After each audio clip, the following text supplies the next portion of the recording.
A teenager in southern Indiana is now facing charges of murder. Jeffersonville police arrested 19-year-old Anthony White last night at the Greenwood Apartments. Police told us they'd been looking for him since the fatal shooting of a 34-year-old man last month on Copp Avenue. White's girlfriend, 19-year-old Andrea Peoples, who was reported missing, was found with him.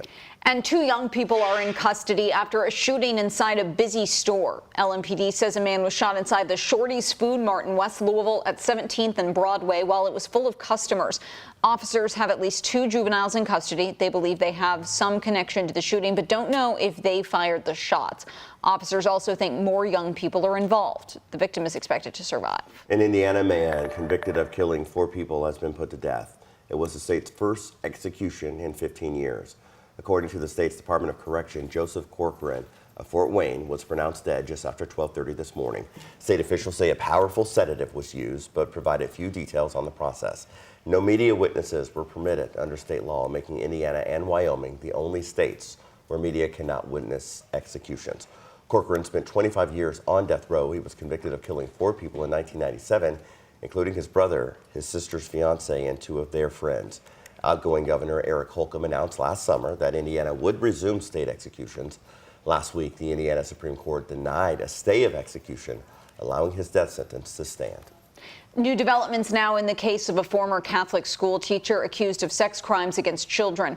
39-year-old Jordan Fouts, who pleaded not guilty in February to several charges, including distribution of child pornography, is now seeking to change his plea.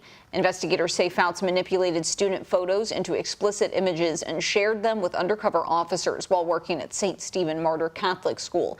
Fouts has a hearing set for 3 p.m. If you've been impacted by last month's Givaudan plant explosion, tonight's the last scheduled opportunity to meet with company representatives face-to-face. There will also be insurance reps available to help any of you Clifton residents with any claims that you might have. It's at the United Crescent Hill Ministries on State Street from 4 until 6 tonight. As Dr. Marty Polio nears the end of his tenure as JCPS superintendent, the search for his replacement is getting started. The school board says it plans to hire a search firm in January, and the city's top civil rights leaders want to be part of the process. WHAS11's Alex Dieterer and photojournalist Emma Gefter heard from them at last night's meeting.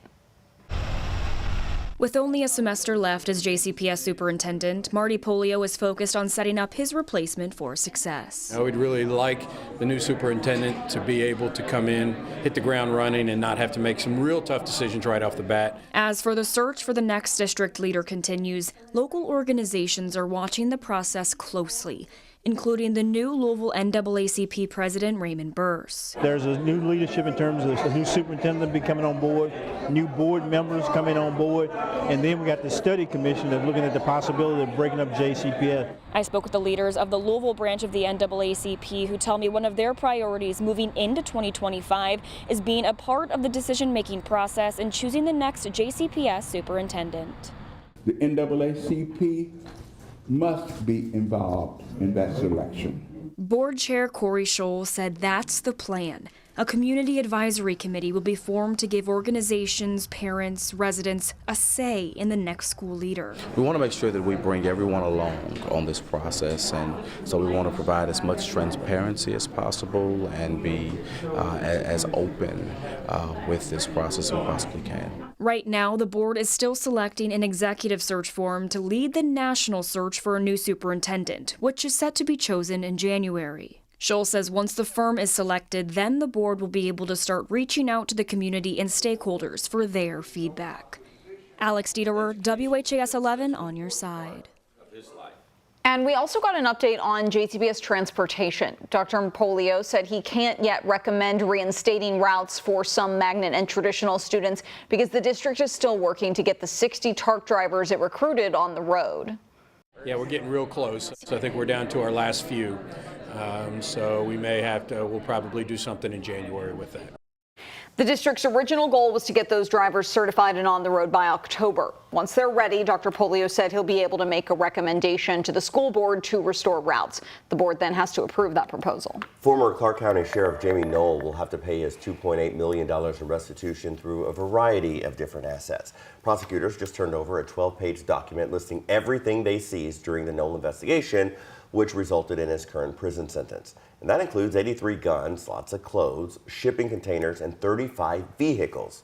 As for how long this could take, the auctioneer appointed to the case says classic cars sell better in the spring. Needed repairs could also delay the process. It's going to take a little while to get these cars done. I can't get these cars done overnight. I think with being Jamie Knowles cars, there's going to be some people in this area that will buy them cars. The auctioneer plans to move some of Knowles' items, including dozens of guns, at an auction on January 1st. Anything that was purchased by or for Misty or Casey Knoll will not yet be sold, as their cases are still pending. Today, the Louisville Metro Police Department will honor fallen officer Zach Cottengim. He was killed in the line of duty 3 years ago. Officer Cottengim was investigating an abandoned car on the side of I-64 when a driver hit him. His family, along with LMPD, will hold a memorial service today at Cave Hill Cemetery on Baxter Avenue. The service begins at 9 in the morning.